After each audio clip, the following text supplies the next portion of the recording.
so much for coming down. I really appreciate it. I've been looking forward to this meeting all week. Oh my God, I'm so stoked to be here. Yeah. I'm so glad to finally be meeting you. All right, so I suppose that you'd like to hear the story that brought you all the way down to Cruces for. Absolutely, please go ahead. All right, so this story starts off summer after my freshman year of high school. I had just completed my second season on the varsity softball team. We'd won like 8 state championships, it's whatever. But so this summer, one night, some of the softball girls and some of the football players decided they're gonna go check out this supposedly haunted house, you know, because that's the only thing to do in a small town when you're in high school. And so I'm really skeptical of this because I'm just a freshman and I'm still really spooked by things. Yeah. And I also know that the house that they're referring to is under police custody, and my dad works really close with the police department. And so if we get caught, I get in like double the amount of trouble of everyone else.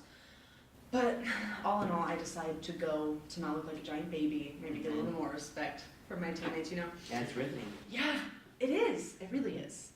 So we get down there, I catch a ride with our first baseman, and there's some football players down there, and some of the girls are already there, and all in all, there's probably about 20 of us that end up there. And so the football players decide that they're gonna lead the way down into the driveway, and then the softball girls follow them, and I'm the youngest, so I'm in the back, you know? And so we get down to the house, and we've walked into kind of the front yard area, and there on the lawn are these 2 gigantic piles of VHS tapes. Okay. And already, I'm super freaked out. So this is not just a story about softball, right? No. It's getting juicy now. Mm-hmm. And so immediately, before we've even entered the house, I'm freaked out.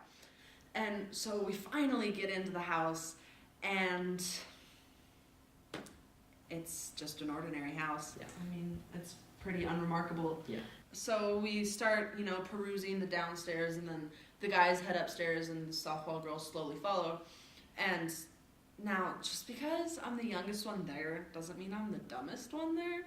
And so I know that when we get upstairs and all the guys are like, oh, just stay back here and we'll go check out all the rooms up here, make sure it's all good. I know that when they say that they're just devising a plan together to scare the living shit out of all the girls, Obviously. you know? Obviously, since we're in high school. And so, knowing this, I stay no more than an arm's length away from the stairs at all times.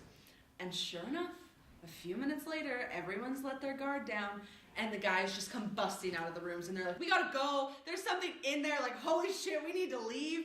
And it just, in slow motion, I see 20 people just racing top speed at me, trying to get down these stairs. And so, to make my quick getaway, I turn, and I go to, go down the stairs, and I trip over someone's leg, just clear as day, and I tumble head over heels all the way down the stairs. I hit my head really hard on the wall, on the landing. So you're telling me the ghost that you saw is the reason that you tripped? Yeah. Okay. So I get helped up, and I get out to the car, and we get back to the school, and, everyone's kind of swarming me, and they're like, are you okay? What's going on? And I was like, y'all, I'm not the most agile person in the world, let alone on this team. And I tripped over, that's dangerous.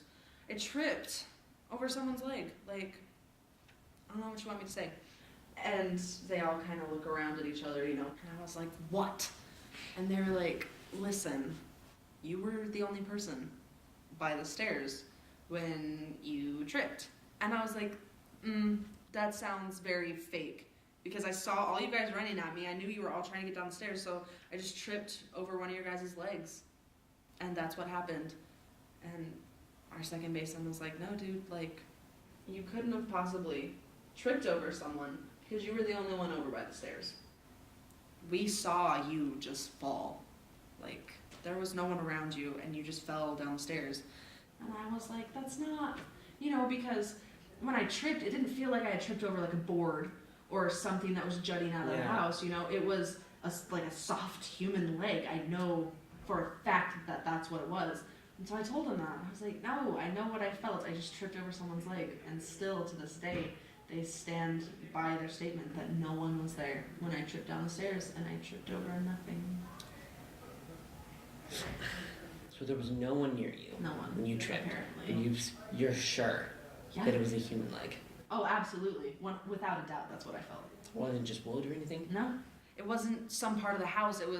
It felt like a human leg. Clear as day. And still to this day, they say that there was nothing there. Interesting. Yeah. It was intense. Would any of your classmates be up for an interview? Oh, at yeah. some time? Yeah, they love talking about this. They would 100% be for that. Okay. Yeah. Okay, Miss Parsons, it's a very interesting story. Yeah, actually. for sure. And I'd love to interview you and your classmates more about it. Oh yeah, that'd be awesome. How long are you in town for? I'm in town for about another week. Okay. And I'll talk to the network, but I'd like to get it done in the next week. Yeah, It's absolutely. a very interesting story. Absolutely. I can get you their contact information. Very interesting. Yeah.